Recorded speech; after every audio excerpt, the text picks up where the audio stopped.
Soniya, please pick up the phone. Soniya, please pick up the phone. Soniya, please pick up the phone. Soniya, please pick up the phone.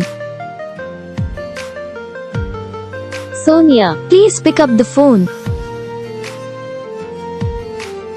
Soniya, please pick up the phone.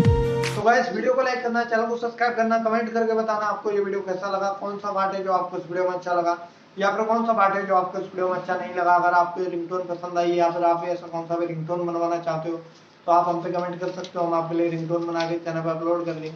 आप वहाँ से इसे easily download भी कर सकते हो। Download करने के बाद चैनल को सब्सक्राइब कर लेना। सब्सक्राइब करने के बाद जो बेल आइकन आता है इसे भी ऑल पर सेलेक्ट कर लेना। देखिए इसका जो फायदा रहता है कि जब भी हम वीडियो डालते हैं तब आपको नोटिफिकेशन पहुंच जाता है, यानी कि अगर हम सरल भाषा में बताएं तो आपको पता चल जाता है कि हाँ भाई वीडियो आ चुका है।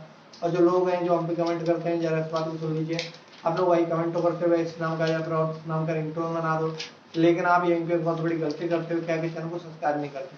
अब इस वजह से क्या प्रॉब्लम आता है कि जब भी हम वीडियो डालते हैं तब आप तक वीडियो नहीं पहुंचता। तो आप यार ये वाली गलती मत करो। अभी जाओ वीडियो को लाइक करना, चैनल को सब्सक्राइब करना। हम आपको मिलेंगे नेक्स्ट वीडियो में, तब तक के लिए।